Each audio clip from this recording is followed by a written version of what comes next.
नतमस्तक कर रही है। यानी कि भारतीय संस्कृति और सभ्यता की परंपरा इतिहास से गवा रही है कि हम जब किसी से मिलते हैं तो हम उसे दूर से ही उसका स्वागत करते हैं और सम्मान करते हैं, यानी कि नमस्ते करते हैं। और ये नमस्ते की परंपरा दुनिया भर के लोग अपनाना शुरू कर दिए हैं। जैसे कि पिछले यानी कि हाल ही के दिनों में डोनाल्ड ट्रंप ने नमस्ते को आगे बढ़ाने की परंपरा बताई। उसके बाद प्रधानमंत्री नरेंद्र मोदी ने भी नमस्ते को आगे बढ़ाने के लिए कहा। ये सारी चीज़ें क्यों? क्योंकि कोरोना वायरस का इस हद तक फैलाव हो चुका है और चरम पर पहुंच चुका है, जिसकी वजह से एहतियातन बरतने के लिए हर कोई इसकी जागरूकता के लिए नमस्ते करने का और आदर करने का, सम्मान करने का तरीका बता रहा है, यानी कि नमस्ते करने का। हाल ही के कुछ दिनों में सलमान खान ने भी वीडियो शेयर कर यही बात कही। उसके बाद अभिनेत्री प्रियंका चोपड़ा, जो इस वक्त हॉलीवुड में अपने कदम जमा चुकी हैं, उन्होंने भी नमस्ते करने के लिए एक वीडियो सोशल मीडिया पर जारी किया। यानी कि नमस्ते का जो प्रभाव है आप समझ सकते हैं कि देश में ही नहीं बल्कि पूरी दुनिया भारतीय संस्कृति को अपनाने के लिए मजबूर हो चुकी है। आज पूरी दुनिया को ये बात पता चला है कि भारतीय संस्कृति में नमस्ते करने का क्या वैल्यू है, यानी कि कितनी अच्छी बात रही है। जब भी हम किसी से मिले और सम्मान करने के लिए हम उसके शारीरिक संपर्क में ना आए। जैसे कि हमने आपको बताया कि हाल ही में अभिनेत्री प्रियंका चोपड़ा ने भी सोशल मीडिया पर एक वीडियो जारी करते हुए ये सबसे अपील की थी कि नमस्ते का ज़्यादा से ज़्यादा प्रयोग करें। कहीं ना कहीं वैज्ञानिक तरीके से ये बात निकलकर सामने आती है कि नमस्ते करना किसी भी वायरस से बचने के लिए कितना उपयोगी साबित हो सकता है। जब भी आप किसी से मिले तो उससे शारीरिक संपर्क ना हो, यानी कि उसके अंदर कोई बैक्टीरिया है, कोई वायरस है, वो आपके अंदर ना आ जाए। तो ये तो बात रही भारतीय संस्कृति के लिए दुनिया भर के लोग नतमस्तक हो रहे हैं। अब बात करते हैं हम होली की। तो होली हाल ही के दिनों में अभी गई है, लेकिन आज है रंग पंचमी का त्यौहार। और रंग पंचमी के त्यौहार में जाहिर सी बात है कि आप और हम कहीं ना कहीं भीड़ भाड़ वाले इलाके में एक जगह इकट्ठे होते हैं। एक जगह इकट्ठे होने के कारण आपको बता दें कि वहाँ पर कहीं ना कहीं कोरोना का डर हो सकता है। तो कोशिश करें कि भीड़ भाड़ वाले इलाके से बचें। रंग पंचमी में ऐसे रंगों का प्रयोग करें जो चाइना से ना आया हो। इस बात का खास ख्याल रखें कि आपके रंग ज़्यादा से ज़्यादा, जैसे कि आप टर्मरिक पाउडर का यूज़ कर सकते हैं, हल्दी पाउडर का, जिससे आपको कोई भी दिक्कत नहीं होगी, क्योंकि वो एक आयुर्वेदिक और साइंटिफिक रीज़न है कि हल्दी से आपकी स्किन अच्छी होती है। तो रंगों का यूज़ जो कि चाइना के प्रोडक्ट है उनसे कहीं ना कहीं आपको बचने की बहुत ज़रूरत है। साथ ही अगर हम बात करें कि रंग पंचमी में आप, जहाँ तक बहुत अफवाह उड़ी थी कि अल्कोहल से कोरोना वायरस मर रहा है, तो इन अफवाहों से थोड़ा बचें, क्योंकि अल्कोहल से किसी भी तरीके से कोरोना वायरस को कोई भी हानि नहीं पहुंच रही और कोरोना नहीं मर रहा है। अगर ये बात कहीं फैलाई जा रही है और बताई जा रही है तो इस बात से बचें। और रंग पंचमी में अगर आप मस्ती के लिए, मौज के लिए इस तरीके की चीज़ों का सेवन करते हैं तो कृपया इन चीज़ों के सेवन से बचें, क्योंकि इस वक्त कोरोना का दहशत इस कदर है कि आपको इन चीज़ों से बचने की बेहद ज़रूरत है। सबसे पहले क्राउड वाले इलाके से बचें, अल्कोहल वगैरह लेने से बचें। साथ ही साथ ऐसे रंगों का इस्तेमाल बिल्कुल ना करें जो चाइना से आता हो। रंगों में आयुर्वेदिक चीज़ों का यूज़ करें। इसके बाद अगर हम बात करें भारत की, तो भारत में अब तक 82 लोग, यानी कि 82 पीपल्स की मौत नहीं कहेंगे हम, 82 लोग संक्रमित हो चुके हैं अब तक कोरोना से। लेकिन भारत में 2 मौतें अब तक हो चुकी हैं कोरोना वायरस के संपर्क में आने से, संक्रमित होने से। यानी कि पहली मौत हुई कर्नाटक की कलबुर्गी में, जो 76 साल के बुजुर्ग हैं, वो सऊदी अरेबिया से वापस लौटे थे। वहीं दूसरी मौत हुई है राजधानी दिल्ली में, जिस महिला की उम्र है 69 ईयर्स ओल्ड। उनकी मौत आज ही हाल ही के दिनों में हुई है कोरोना वायरस के कारण। उनके बेटे को भी कोरोना पॉजिटिव था। तो भारत में मौतें होना शुरू हो गई हैं। हमारे पास अब तक इसका कोई एंटीडोट नहीं निकला है कि कोरोना से कैसे बचा जाए। जो 82 लोग संक्रमित थे उन्हें ठीक नहीं किया जा सका है अब तक, वो संक्रमित हैं। तो कोशिश करें, भारत में फैल रहे अफवाह जैसे कि जादू टोने, कोरोना झाड़ना, कोरोना का ये करना वो करना, इससे कोई फर्क नहीं पड़ने वाला है।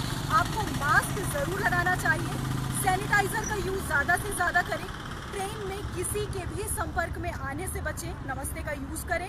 और साथ ही अगर हम बात करें दुनिया भर की, और दुनिया भर में संक्रमण की, तो अब तक 1.5 लाख से भी ज़्यादा लोग इस वायरस से संक्रमित हो चुके हैं। अब बात अमेरिका की, लेकिन अमेरिका में बात करने से पहले कुछ 2-3 ज़रूरी बातें हम आपको और बता देंगे, जैसे कि भारत और बांग्लादेश की सभी रेल सेवाएं और बस सेवाएं रद्द कर दी गई हैं। अगर आप बांग्लादेश जाना चाहते हैं या वहां से भारत आना चाहते हैं तो आपको किसी भी बस सुविधा और रेल सुविधा नहीं उपलब्ध कराई जा सकती, क्योंकि कोरोना के दहशत से भारतीय सरकार ने इस चीज़ को रद्द कर दिया है।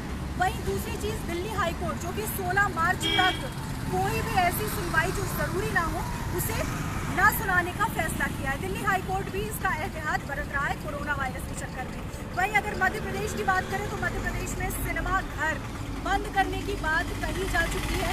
सिनेमा घर बंद करने के आदेश जारी कर दिए गए हैं।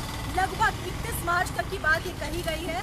और आपको बता दें कि ये सिनेमाघर सिर्फ मध्य प्रदेश ही नहीं, बाकी केरल राज्य में भी सिनेमाघर बंद करने की बात कही गई है कोरोना वायरस के चक्कर में, ताकि लोग क्राउड एरिया से बचें। कहीं ना कहीं देखिए, हम आपको बार बार ये बात बता रहे हैं कि क्राउड एरिया से बचें।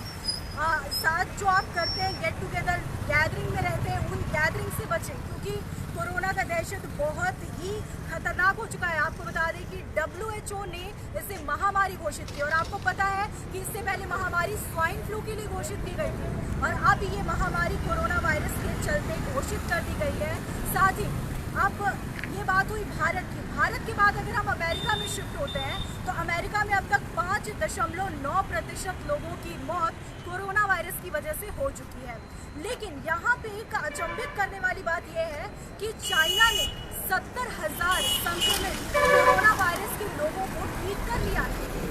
अब चाइना का ये ठीक करने का जो रोल सामने आया है कि उसने 70,000 पेशेंट्स को ठीक कर लिया है, तो क्या ये चाइना की कोई चाल थी?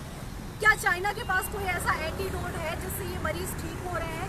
वाजिब सी बात है कि होगा ही। अगर ये एंटीडोट चाइना के पास है तो ये America, Iran, Iraq, Italy, Bharat, जितने भी यूरोपीय देश हैं, भारत को मिलाकर जहाँ जहाँ कोरोना के संक्रमित पेशेंट हैं, उनको क्यों नहीं दे रहा है? क्या ये चाइना की कोई अर्थव्यवस्था को हिलाने की या अपने यहाँ की अर्थव्यवस्था को ठीक करने को लेकर कोई बड़ी प्लानिंग थी? जैसे हाल ही में चाइना के जब साइंटिस्ट गए अमेरिका, तो उन्होंने जो स्टेटमेंट दिया है उसके हिसाब से क्या ये बात सही है? अगर सही नहीं भी है तो आखिर कौन सा एंटीडोट है जो 70,000 मरीजों को इकट्ठा ठीक कर बैठा और बाकी देश के मरीज इससे ठीक नहीं हो रहे हैं? ये कहीं ना कहीं सोचने वाली बात है। वहीं अगर हम देखें तो इटली में चाइना के बाद सबसे ज़्यादा अगर कहीं मौतें हुई हैं कोरोना वायरस से तो वो इटली में हुई है। लगभग 1250 लोग मर चुके हैं और संक्रमित लोगों का आंकड़ा भी छोड़ दिया। यानी कि इटली से जितने भी लोग आ रहे हैं भारत, वो भारतीय लोगों को भी संपर्क कर रहे हैं। वहीं ऐसे ढेरों लोग हैं जो अपने ब्लड सैंपल देने के बाद कोरोना वायरस के पॉजिटिव आने के बाद वो अपना इलाज नहीं करा रहे, बाकी लोगों के संपर्क में आ रहे हैं, जिसकी वजह से और भी लोगों को संक्रमित किया जा रहा है। चाइना ने अमेरिका पर आरोप लगाया कि ये जो कोरोना वायरस है ये अमेरिका की वजह से पूरे देश में फैला, यानी कि पूरे विश्व में फैला है। यानी कि जीरो पेशेंट का एक जो स्ट्रक्चर पेश किया गया है, यानी कि अमेरिका में कोई ऐसा मिलिट्री का इंसान था जिसे ये वायरस, जिसकी वजह से वो चाइना आया और चाइना में ये वायरस पूरी तरीके से फैल गया। अब ये पूरा ब्लेम चाइना अमेरिका को दे रहा है और अमेरिका का कहना है कि इसमें चाइना की बहुत बड़ी चाल है, क्योंकि ये चीन के वुहान शहर से उत्पादित है। ये वायरस चीन के वुहान शहर से आया, तो अमेरिका और चाइना इस पर काफ़ी विवाद हो रहा है कि ये वायरस आखिर किसकी वजह से फैला है। लेकिन हमें और आपको इस वायरस से बचने की ज़रूरत है, ना कि हमें इस विवाद में पड़ने की, क्योंकि एक दिन ये विवाद शायद ज़रूर क्लियर हो जाए कि ये वायरस कहाँ से आया, कैसे आया। फिलहाल आपको एहतियात बरतने की ज़रूरत है। मास्क लगाएं, सैनिटाइज़र का यूज़ करें, लोगों से शारीरिक संपर्क में ना आए, क्राउडेड एरिया में ना रहें, चीनी लोगों से या बाहरी जितने भी कंट्रीज हैं, आपके अगर कोई घूमने का प्लान है तो प्लीज़ उसे रद्द कर दें। आपने अगर रद्द नहीं किया तो भारत सरकार तो जाहिर सी बात है कि आपके इस प्लान को रद्द कर चुकी है, क्योंकि फ्लाइट सर्विस और रेलवे सर्विस, बस सर्विस, सारी सर्विसेज पे बैन लगाया गया है ताकि बाहर से कोई ना आए। आपको बता दें एक चीज़ और, 1 महीने के लिए 15 मार्च से 15 अप्रैल तक जितने भी वीज़ा हैं भारत सरकार ने सारे विदेशी वीज़ा को रद्द कर दिया है, जिसकी वजह से आप ट्रैवलिंग नहीं कर सकते हैं। तो भारत सरकार की तरफ से भी काफ़ी एडवाइजरी जारी की जा रही है, काफ़ी कुछ उनकी तरफ से भी एहतियात बरता जा रहा है। तो हमारी भी यही गुजारिश है कि आज रंग पंचमी के इस मौके पर आप त्यौहार के साथ साथ अपनी सुरक्षा का भी ख्याल पूरी तरीके से रखें। फिलहाल के लिए इतना ही, और तमाम खबरों के लिए बने रहिए दिलों की।